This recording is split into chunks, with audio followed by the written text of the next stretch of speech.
Saudara-saudara terkasih, masuk dalam seri kedua gereja yang ada di Bukit Zaitun.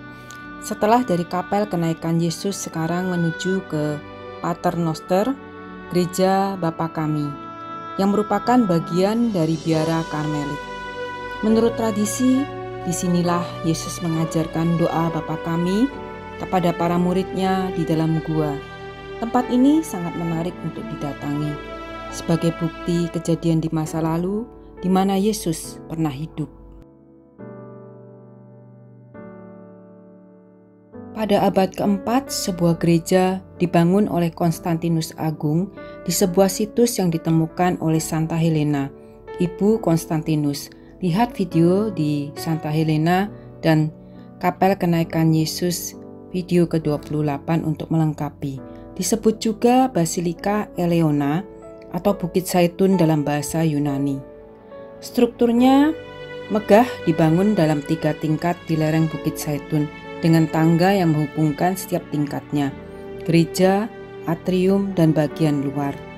Gereja dibangun di tingkat tertinggi sebagai basilika berukuran 30 meter kali 18,6 meter. Aulanya berbentuk persegi panjang dengan 2 baris kolom. Apse atau apsis dalam bahasa Yunani berupa lengkungan kubah di sebelah timur menghadap matahari terbit. Bagian tengah adalah atrium, halaman depan dengan tiang penyangga, lebarnya sekitar 25 meter. Bawah tanah atau groto terletak di bawah sebelah timur gereja, tempat di mana Yesus mengajarkan doa ini terpelihara dalam gua batu. Ketika para murid memintanya mengajari berdoa, Yesus memberikan doa Bapa Kami, salah satu doa terpenting dalam agama Kristen. Di kompleks ini, sepanjang dinding gereja Pater Noster ada sekitar 149 doa Bapa Kami dalam berbagai bahasa di dunia.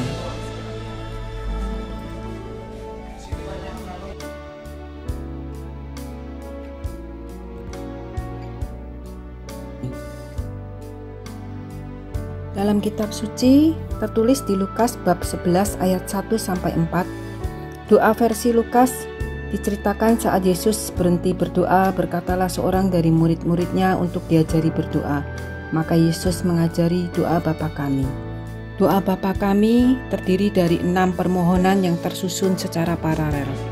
3 permohonan ditujukan bagi kepentingan Allah, pengkudusan namanya, kerajaannya, dan kehendaknya. 3 permohonan isinya untuk kepentingan manusia, meliputi permohonan rezeki, pengampunan, dan pertobatan. 3 elemen umum dari doa Bapa Kami yaitu pujian, permohonan, dan kerinduan akan datangnya kerajaan Allah. 3 elemen ini menyerupai doa lain dari susunan doa Yahudi di zaman Kristus. Kemungkinan besar Yesus menggunakan bahasa Aramik atau Ibrani kuno saat mengajarkan doa ini kepada murid-muridnya.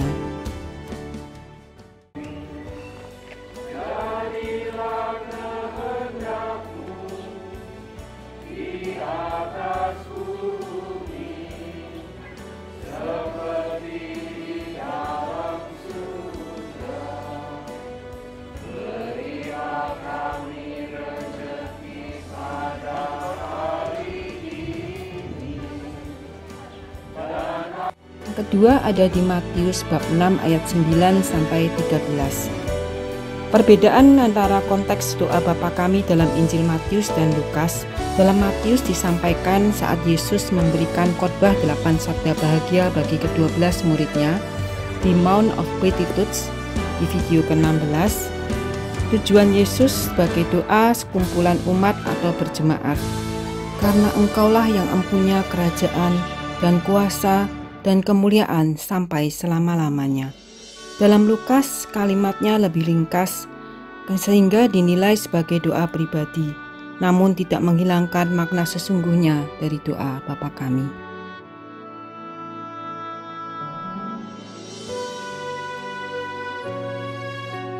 Yang ketiga ada di Lukas bab 21 ayat 37. Lukas mengidentifikasi tempat Yesus tinggal pada malam hari di Bukit Zaitun, dan di siang hari Yesus mengajar di Bait Suci, dan malam hari dia keluar dan menetap di gunung yang disebut Bukit Zaitun.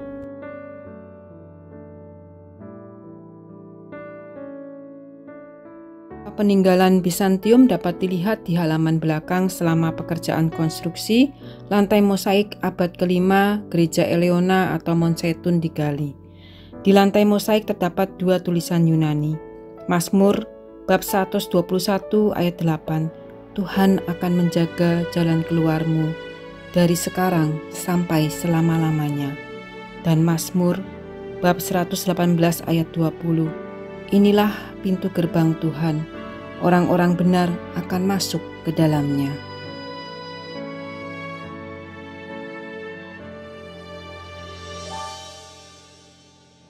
Dari tempat ini, Yesus mau menunjukkan relasi pribadi yang sangat dekat dengan Allah, yang disapanya sebagai Bapa, agar setiap orang pun menyapa dan memiliki relasi personal yang baik dengan Bapa di surga.